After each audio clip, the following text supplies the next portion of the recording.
Next question आता है भाई, एनटीएससी में 2017-18 सेशन में ही आपसे क्वेश्चन पूछा गया था। क्वेश्चंस क्या कह रहा है कि विट what type of reaction is this, कि किस तरीके की रिएक्शन है। अब आप लोगों ने चैप्टर पढ़ा होगा, चैप्टर में टाइप ऑफ रिएक्शन पढ़े होंगे। टाइप ऑफ रिएक्शन में आपको पता होगा कि प्रॉपर डेफिनेशन आपको लेना है कि what is chemical reaction, decomposition, displacement, what is the displacement reaction, what is double displacement and what is decomposition, कौन सी रिएक्शन किस टाइप की होंगी, ऑलरेडी आपने अच्छे से याद किया होगा। तो वही इसने ऑप्शंस में दिया है कि what is redox reaction. Redox reaction क्या होती है, जिसमें properly exchange number of electron, ठीक है, properly gain of electron and the loss of electron, जिसके अंदर कंप्लीट प्रोसेस को फॉलो करते हैं। या in a chemical reaction take part in half oxidation and the half reduction, that is called redox reaction. जो reaction participate करती है half oxidation में और half oxidation and the half reduction के अंदर, उसको हम क्या कह सकते हैं, एक रिडॉक्स रिएक्शन कह सकते हैं।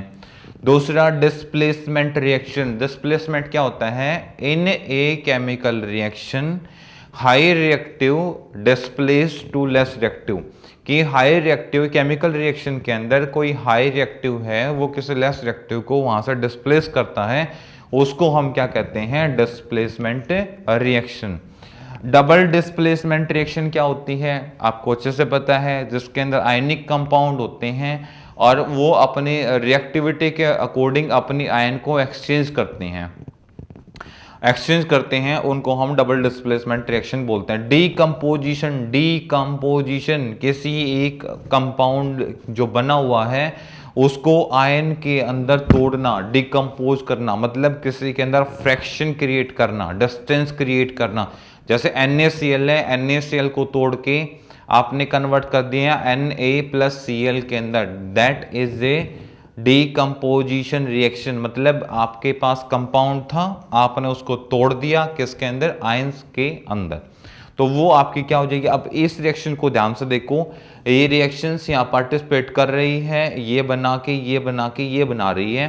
तो बोला कि भाई किस तरीके की रिएक्शन है वो हमें यहाँ पे बतानी है।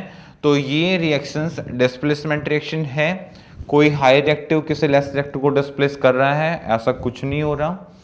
फिर डबल डिस्प्लेसमेंट, क्या आयनिक कंपाउंड अपने आयन को एक्सचेंज कर रहे हैं, यहाँ पे नहीं, आयन एक्सचेंज कर रहे होते तो ये क्लोरीन यहाँ पे बाहर नहीं निकलता, ठीक है। दूसरा डिकम्पोजिशन, कोई ऐसा कंपाउंड यहाँ पे बना नहीं था जो यहाँ पे आयंस के अंदर टूटा है।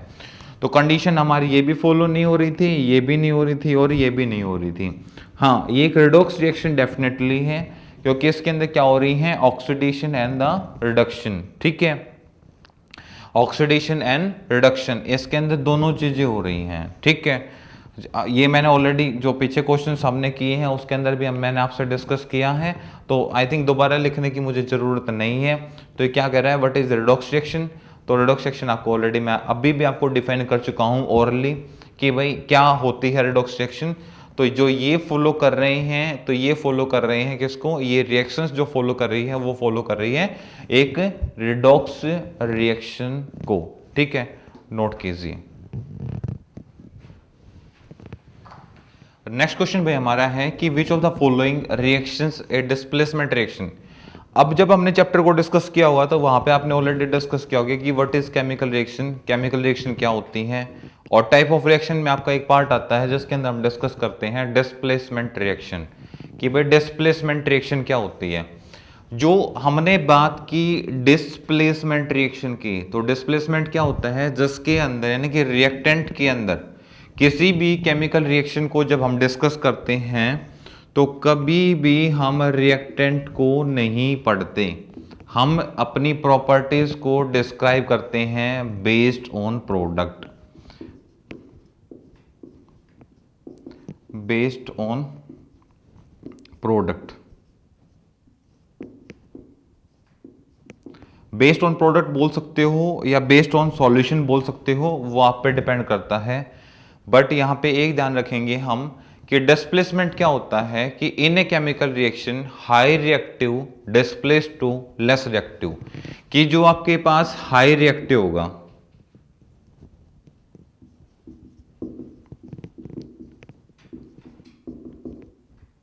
हाई रिएक्टिव डिस्प्लेस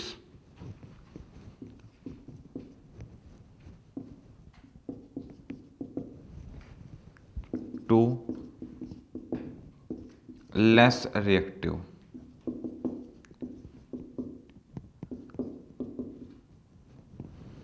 जब तक ये पॉसिबिलिटीज नहीं होगी तो वो डिस्प्लेसमेंट रिएक्शन नहीं होगी। मतलब कि एक हाई रिएक्टिव है वो डिस्प्लेस करेगा लेस रिएक्टिव को।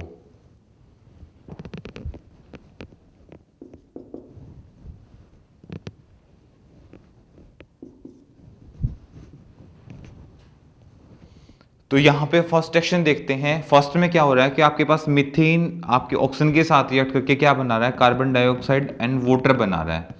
तो कहीं पे आपको लग रहा है कि किसी हाई रिएक्टिव ने लेस रिएक्टिव को डिस्प्लेस किया है, या हमें इस रिएक्शंस के अंदर जो नजर आ रहा है वो डबल डिस्प्लेसमेंट वाली रिएक्शन नजर आ रही है, या इसके अंदर डिकम्पोजिशन वाली रिएक्शन नजर आ रही है।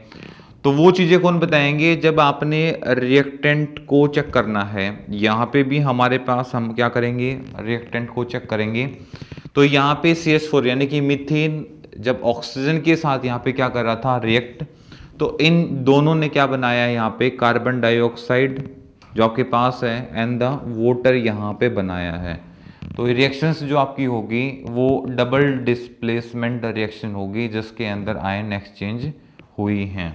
तो ये हमारा आंसर नहीं है। सेकंड रिएक्शन में देखते हैं, क्रोमियम ऑक्साइड ने एल्युमिनियम के साथ रिएक्ट किया है और एल्युमिनियम ऑक्साइड को बनाया है, और क्रोमियम यहाँ पे आपको अलग से मिल रहा है एक एलिमेंट या एक एटम फॉर्म के अंदर। ठीक है, यहां हमें पता चल रहा है कि भाई यहाँ पे कोई ना कोई रिएक्टिव था जिसने क्या किया, किसी दूसरे को यहां से डिस्प्लेस कर दिया। यानी कि देखो रिएक्टेंट में ऑलरेडी आपके पास ऑक्साइड थे बट यहां नहीं है, यहां पे एल्युमिनियम अकेला था, तो एल्युमिनियम ने इसके साथ क्या किया है, रिएक्शन की है, और एल्युमिनियम अपने ऑक्साइड बना रहा है यहाँ पे। तो ये आपके पास यहाँ पे डिस्प्लेसमेंट रिएक्शन है। ठीक है, क्योंकि ये एल्युमिनियम आपको पता है ऑलरेडी मेटल है। इसके कंपेयर में यदि क्रोमियम की बात करता हूं तो एल्युमिनियम की रिएक्टिविटी ज़्यादा होगी। ये सॉफ्ट मेटल के अंदर आता है और ये हार्ड मेटल के अंदर आता है। विदाउट हीट क्रोमियम रिएक्ट नहीं करेगा नेचर में, बट एल्युमिनियम रिएक्ट कर जाएगा। ठीक है, नेक्स्ट हाइड्रोजन पेरोक्साइड, ये स्टीम फॉर्म में होता है, स्टेबल नहीं होता, वाटर का ही एक प्रॉपर्टी शो करता है। जब वाटर को हाईली प्रेशराइज किया जाता है तो इस फॉर्म के अंदर आता है, और जो उसकी स्ट्रक्चर बनती है वो एक ओपन बुक की तरह बनती है। जैसा कि किताब बुक ऐसे ओपन होती है तो सेम इसकी स्ट्रक्चर्स वैसे बनती है। और जैसे इसका टेम्परेचर आप डिक्रीज करते हो, ऐसा बनने का रीजन क्योंकि इसमें ऑक्सीजन की प्रेजेंस बढ़ जाती है, क्योंकि ऑक्सीजन की प्रेजेंस जैसे बढ़ेगी तो उतना सॉल्यूशन लिक्विड से गैस फॉर्म में जाना स्टार्ट हो जाएगा। यानी कि वहाँ पे ऑस्मोसिस एक तरह का एटमॉस्फेयर यहाँ पे क्या होगा, क्रिएट हो जाएगा। अब मैं इस वाटर की बात करता हूँ, तो जैसे टेम्परेचर डिक्रीज होगा तो ये कन्वर्ट हो जाएगा वाटर प्लस ऑक्सीजन यानी कि O2 फॉर्म के अंदर। तो यहाँ पे आपकी जो रिएक्शन हुई है वो डिकम्पोजिशन वाली रिएक्शन हुई है, यानी कि डिस्प्लेसमेंट नहीं हुआ, डिकम्पोजिशन हुआ है। एक कंपाउंड था जो आयनाइज हुआ है यहाँ पे, तो ये भी आपका आंसर नहीं है।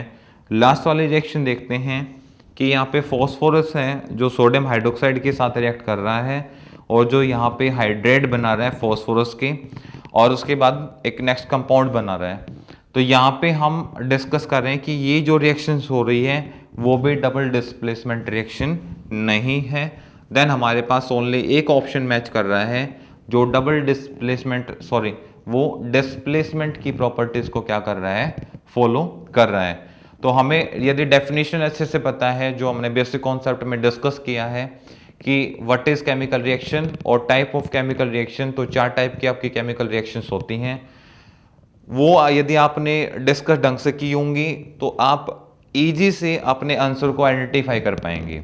होप शो कि जो आपके पास आंसर आप आंसर फिल कर रहे हैं वो आपका एक्यूरेट होना चाहिए, उसमें आपका कोई भी डाउटफुल ना रहना चाहिए, क्योंकि जितना डाउटफुल रहेगा आपके एग्जाम्स के अंदर उतने मार्क्स आपके डग डग होने स्टार्ट हो जाएंगे।